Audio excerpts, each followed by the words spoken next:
প্রিয় বন্ধুরা, সবাই কেমন আছেন? আশা করি সবাই ভালো আছেন। নতুন একটি ইন্টারিম গভর্নমেন্টের অধীনে দেশ এখন পরিচালিত হচ্ছে। আজ 9 তারিখ,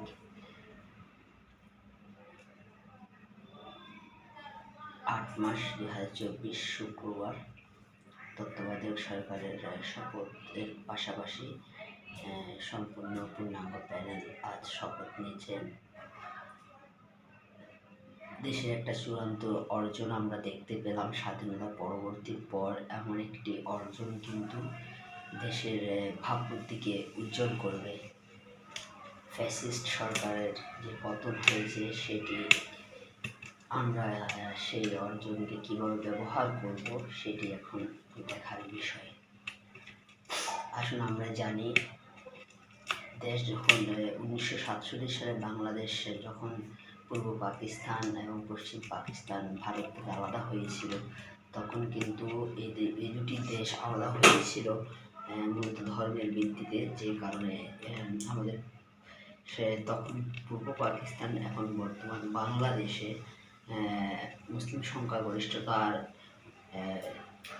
একটা সংখ্যাগরিষ্ঠ ছিল এবং সেখানে দেখা গিয়েছিল। কিন্তু পশ্চিম পাকিস্তানের মতো এদেশের জনগণ তেমন উগ্র মতাদর্শে বিশ্বাসী ছিল না। কিন্তু তাদের ছিল না বলে তারা কিন্তু যে নিজেদের ধর্মকে কখনো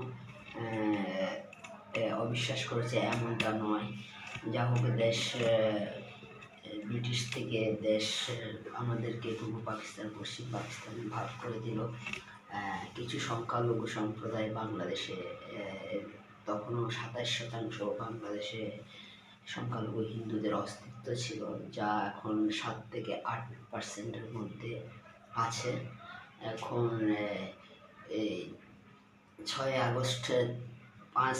আগস্টে বাংলাদেশের রাজনীতিতে যে মেরুকরণ হয়েছে, সেটি কিন্তু এই সংখ্যালঘু সম্প্রদায়ের জন্য সুখকর হয়নি। ছাত্রদের যে কোটা বিরোধী আন্দোলন, সেটি অর্জনের পর যে সকল আইন শৃঙ্খলার অবনতি আমরা দেখেছি, সেটি চরমভাবে একটি ব্যর্থ রাষ্ট্রকে উপস্থাপন করছে।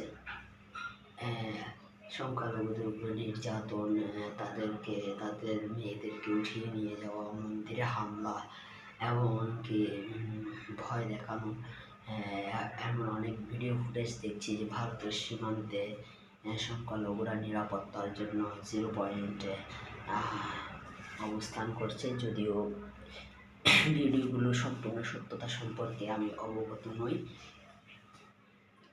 এখন কথা হচ্ছে, আমাদের যে অন্তর্বর্তীকালীন সরকার গঠিত হয়েছে, তারা আমাদের দেশে যারা সংখ্যালঘু আছেন, তারা তাদের নিরাপত্তার বিষয়টি অবশ্যই তাদের দেখা উচিত নয়। আওয়ামী লীগ সরকারের পতনের পর তাদের নেতাকর্মীদের দেশে পালিয়ে যাওয়া এবং তাদের যে তৃণমূলের কর্মীরা আছেন, তাদের উপর যে নারকীয় তাণ্ডব হয়েছে, সেটি একটি ভয়ঙ্কর একটি বিষয়।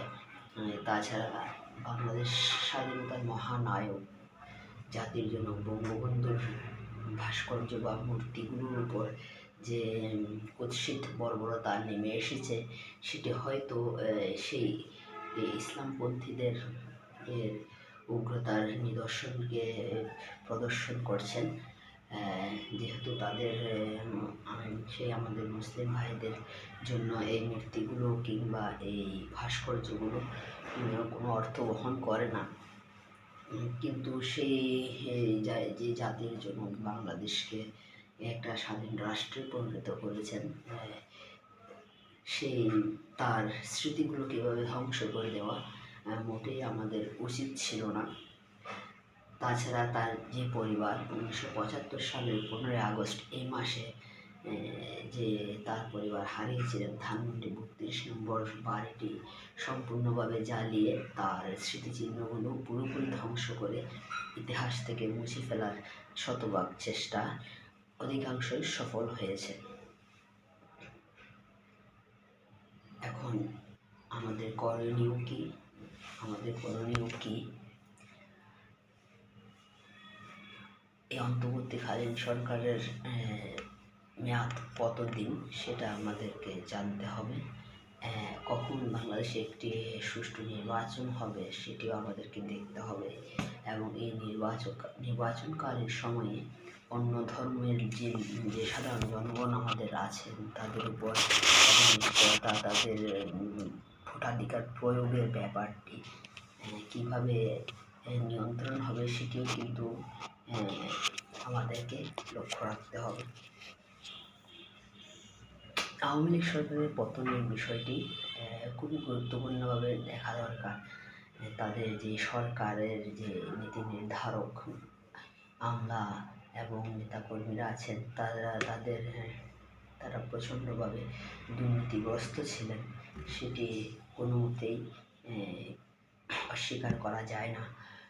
তাদের লুট, তাদের ধন সম্পদের প্রতি যে একটা তীব্র আকর্ষণ, যেটা আওয়ামী লীগের মতো একটি ৭৫ বছরের পুরনো দলকে বাংলাদেশের ইতিহাসে এমন নির্লজ্জ কুৎসিতভাবে তাদের দেখতে হয়েছে।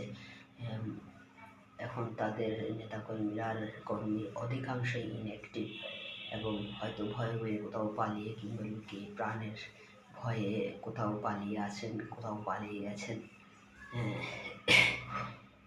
এভাবে কিন্তু একটি দেশের গণতন্ত্র কখনোই এভাবে প্রতিষ্ঠিত হবে না, যেহেতু তারা সম্পূর্ণ একটি পুরনো দল। তাদের যথেষ্ট জনপ্রিয়তা রয়েছে এবং বাংলাদেশ নামের সাথে বাংলাদেশ আওয়ামী লীগ, বঙ্গবন্ধু শেখ মুজিবুর রহমান এবং তাদের পরিবারের যে অবদান সেটি কখনোই মুছে যাবে না যতদিন পর্যন্ত বাংলাদেশের পতাকা থাকবে এবং বাংলাদেশের নামটি থাকবে। যা হোক, সেটির চাইতে মূল্যবান বিষয় হচ্ছে ছাত্র আন্দোলনের অর্জন যেন বৃথা না যায়। ছাত্র আন্দোলনের অর্জিত সাফল্য সেটি যেন কেউ অপব্যবহার করতে না পারে। সামনে নির্বাচনগুলোতে যেন দুর্নীতিগ্রস্ত কিংবা পুরনো দুর্নীতির সাথে জড়িত কেউ যেন আগামী নির্বাচনের ছাত্রদের এই আন্দোলনকে পুঁজি করে তারা যেন কোনো প্রকার ফলাফল পরিবর্তন করতে না পারে, সেটি আমাদেরকে জানতে হবে। সেটি আমাদেরকে বুঝতে হবে। আমাদের ছাত্ররা চেয়েছিল একটি পূর্ণাঙ্গ, একটি দুর্নীতিবিহীন, বৈষম্যবিহীন একটি দেশ করবে তারা। আমাদের লক্ষ্য থাকবে সেটি যেন অর্জিত হয়, তাহলে আসলে স্বাধীনতার কিংবা এই যে কোটা আন্দোলনের যে অর্জন সেটি চূড়ান্ত বিজয় অর্জিত হবে। এখন যে শেখ হাসিনা, যিনি আমাদের দেশের প্রধানমন্ত্রী ছিলেন, তিনি জাতির উদ্দেশ্যে একটা ছোট ভাষণ দেওয়ার সময়ও পাননি। তিনি জনগণের উপর কিছু একটা বলতে চেয়েছিলেন, কিন্তু সেনাবাহিনীর ঊর্ধ্বতন কর্মকর্তারা তাকে সেটি বলতে দেননি কিংবা তাকে দেশ ছাড়তে বাধ্য করা হয়েছিল। সেটাই এখন গণমাধ্যমে কিংবা সোশ্যাল মিডিয়ায় এটা চলে এসেছে। তিনি বলেছিলেন তিনি পদত্যাগ করবেন এবং টুপি বাড়াতে গিয়ে থাকবেন, কিন্তু আমাদের সেনাবাহিনীরা সেটি অ্যালাউ করেনি এবং তার সেই নেতৃত্ব শূন্যতার কারণে কিন্তু তাদের দলের নেতাকর্মীরা অনেক ত্যাগ স্বীকার করেছেন। কেউ মারা গেছেন, কেউ পালিয়ে গেছেন, কেউ লুকিয়ে আছেন। এর ভেতরে যারা সংখ্যালঘু ছিল তাদের আক্রমণের আসল কারণ হলো এই যে আক্রমণকারীরা সবসময় হিন্দুদেরকে একটা ট্যাগ দিয়ে রাখে যে হিন্দু মানেই কিন্তু আওয়ামী লীগের দালাল, এবং আওয়ামী লীগের অনেক নেতাকর্মীরা এই আওয়ামী লীগের সাথে যুক্ত ছিল, যে কারণে তারা বারবার হামলার শিকার হচ্ছেন। তাদের পরিবার সম্পূর্ণ অনিশ্চয়তার মধ্যে একটা দিন কাটাচ্ছে। প্রতিটি দিন তাদের জন্য এখন খুবই ভয়ঙ্কর। আমার কথা হচ্ছে, আমার প্রতিবাদ হচ্ছে এই জায়গায়, বাংলাদেশের প্রতিটি আন্দোলন, প্রতিটি নির্বাচন কিংবা যে কোনো দুর্যোগে সবচেয়ে বেশি ক্ষতিগ্রস্ত হয় আমাদের দেশে যারা সংখ্যালঘু আছেন তারাই। তাদের প্রতি অনেক কর্তব্য রয়েছে, তাদেরকে নিরাপত্তা দেওয়াটা আমাদের সবচেয়ে গুরুত্বপূর্ণ একটি অর্জন, যেটাকে আমাদের রক্ষা করতে হবে। সেই সংখ্যালঘুরা যেন